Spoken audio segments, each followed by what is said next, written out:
consider Senate File 2173, and I will call the subcommittee meeting to order. The bill is, the short title is English Proficiency for CDL Holders.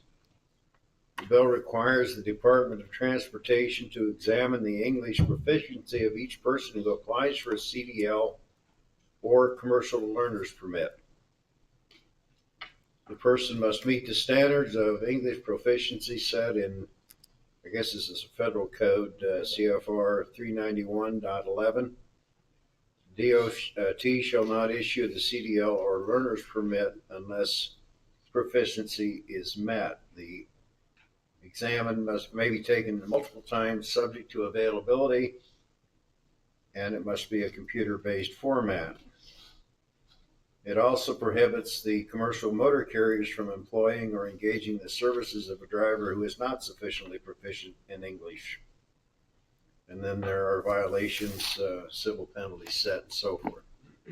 With that, Senator Winkler, do you have any comments or questions before we carry on? No, I want to hear from the public. Senator Shipley? Yeah, we got people here that's far more well versed than I, so start with them. Okay, with that, we'll start here and work around. Sir? So Blake Gromas with the Make sure he has the mic. Yes, we got to get you on.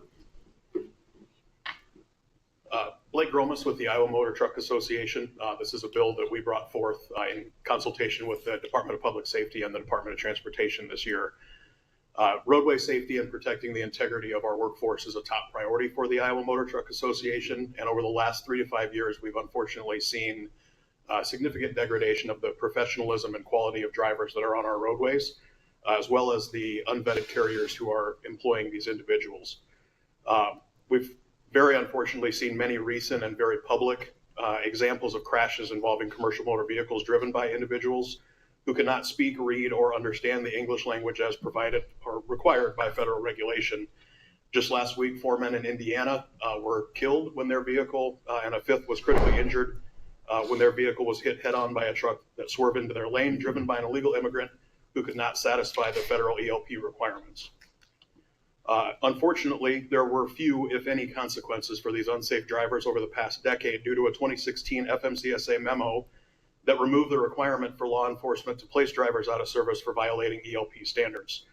In May of 2025, Secretary Duffy rescinded said memo, and the out-of-service requirement was once again enforced starting in June 2025. And since then, more than 12,000 drivers nationwide have been placed out of service, including nearly 500 in the state of Iowa, 9th most among the 50 states. However, it's our position that simply placing a driver out of service is no longer sufficient penalty to address this critical matter of roadway safety. Drivers placed out of service are essentially operating on an honor system. Don't drive that truck because you're out of service. However, once the law enforcement officer leaves, there's nothing stopping that driver from getting back in their vehicle and driving down the road, save for significant fines and penalties for being caught violating an out of service order, but that depends on getting caught. Moreover, the driver is usually only a symptom of the larger problem. These carriers that unabashedly skirt the rules and regulations often pay these drivers wages significantly under market pay because they know these drivers couldn't be employed by a reputable carrier who plays by the rules. When that driver eventually gets caught, the carrier simply terminates their employment and keeps on operating. So to that end, after extensive consultation with the Iowa DOT and DPS, we feel this bill is necessary to start attacking the issue at its root, the chameleon carriers who have created and perpetuated this issue. By requiring verification of English language proficiency prior to the issuance of a CDL, we can stop these drivers from getting behind the wheel of an 18-wheeler in the first place. And by giving our law enforcement partners the ability to levy significant fines and penalties against the carriers that employ these drivers, we can make a difference in getting these bad actors off of Iowa's roadways. We would like to offer an amendment to the original bill text. After continued consultation with DOT and DPS, I will hand that out here in just a second. While on paper it's going to seem like proposing significant changes, these are primarily administrative changes to the bill to make more specific references to federal regulations and department procedures, further enhancing the enforceability of the bill. There are also provisions that provide DOT and DPS the ability to pause enforcement should there be future federal regulatory changes that would result in the loss of federal funding from enforcement of this bill's provisions. And finally, a provision to delay the implementation of the DOT pre-CDL issuance testing until March of 2027 to accommodate current ongoing system and software upgrades. Thank you. Thank you. And I assume you're not going to speak today. Susan? Good afternoon, Susan Fenton with the Iowa DOT. We're registered neutral on the bill, but we do appreciate the amendment that delays this until 2017. Thank you. Thank Josie you. Wagler with the Department of Public Safety. Just here to listen. Mana? Mona Bond, Manats, and other highway contractors. I'd sent a letter to the committee about several of the things that we talked about or that we had concerns about. I talked to Susan this morning. I was tickled to death at the 17th date because it gives them implementation time. I also volunteered someone from Manats to sit in a group to help them to better understand what they're going to do when we put this together. So we recognize that we have to have it. It's just putting it together. Thank you for your input. Just monitoring.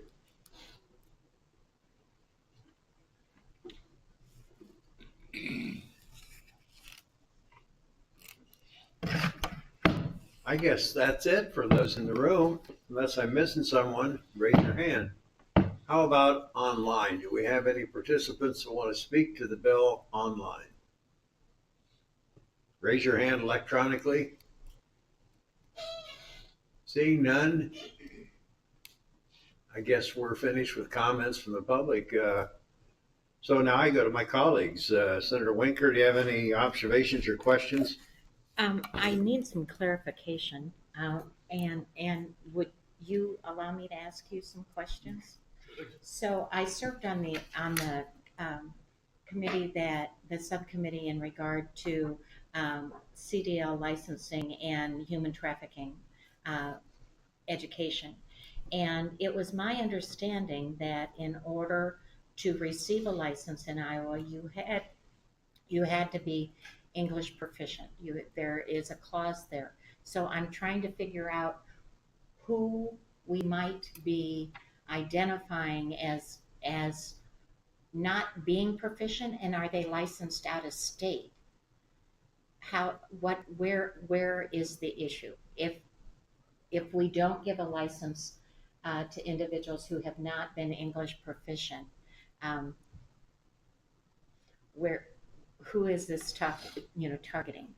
So the federal regulations do require English language proficiency. However, there is not a standardized test or verification process that is followed for that. Okay. That's where this would implement for the DOT. I don't know if Susan wants to weigh in on that at all, but that's really what we're aiming for here is the upfront validation rather than not finding out until someone's already been issued a license and they're stopped at roadside that they are not proficient for the federal regulation.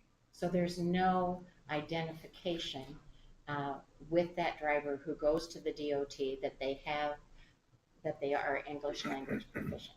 Correct. Got it. Okay, thank you. Is that it?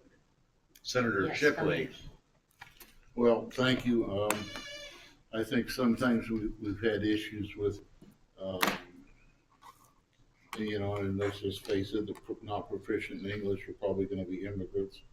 And there's always been the issue of employing people who, for whatever reason, and the employers are just getting off scot-free. Well, it seems this looks like it also puts your skin in the game now for the companies that hire. And I think that's kind of important to have that. So I think everybody seems to agree that this is public, well, everybody, but seems to be in agreement that this is a good step to go down. Having talked to people, truck drivers, had a classmate who ran a truck driving school and so forth. It's a big deal. It's a big issue for some of those people. When you're trying to communicate with another driver, whatever, and neither one of you speaks the language of the other, it's a problem. So I'm willing to sign off on this and move it ahead. And I'm glad somebody's brought an amendment to maybe touch up some of these things that are a concern, because sometimes implementation takes a while, and sometimes we don't realize how long it takes to get those things put in place. So. I have another question. Senator Winkler, you are recognized. Thank you. I appreciate that. So in some cases, you mentioned immigration, and in some cases, when we've had legislation identifying immigration or undocumented, in many cases, the ag community is exempt. Is this going to be a problem for the ag community to be able to follow this? I don't know, but I know that in some cases they carry an exemption. There was one in hostages earlier in the year or last year. So I just have that question. I don't have an answer. It's a fair question. I won't try to answer it here other than to say that as one that knows an awful lot of Iowa farm truck drivers, I've not witnessed anything, but that in itself, of course, doesn't mean much. So I have several questions that presumably I will be the floor manager for this bill if we go to the floor. There are questions that have been posed to me about cost of testing, process, curriculum, all those things that are associated with passing a test or getting a certification. So I think those questions need to be answered. We got staff taking notes and listening. We have DOT here. We have the Motor Truck Association. So I hope that process continues because I don't have the answers to all those questions today. And I think before this is a finished process, a finished product, we do have to address that. And I see someone raise their hand online. Who can I recognize here? Matt Chapman, is that? No, I'm sorry. It is. Okay, why is OK Henderson's name? Because I was listening downstairs and the sound went off. Okay. Matt, carry on. You have the floor. Matt Chapman? I can't hear you. Our audio is muted. The audio got muted when the person from Manats was speaking. Okay. We're fixing that. Do you have us now? Now I have you. Okay. We have you, you have us. We're good. Let's go. What do you got to say? I got nothing to say. I just want to let you know that I didn't watch it. I think Laura's fair reporting anyway, so we'll get a chance to see it on YouTube. All right. Thank you. With that, no other questions from my colleagues. I'm going to sign the subcommittee report recommending passage with amendment. And we'll keep working on the bill. And I thank you all for coming. And young lady, that wasn't your fault because you couldn't see that camera. You want to sign it today? No, it's all right. It just, I didn't want anybody to think it was she What passed happened out. after Manats?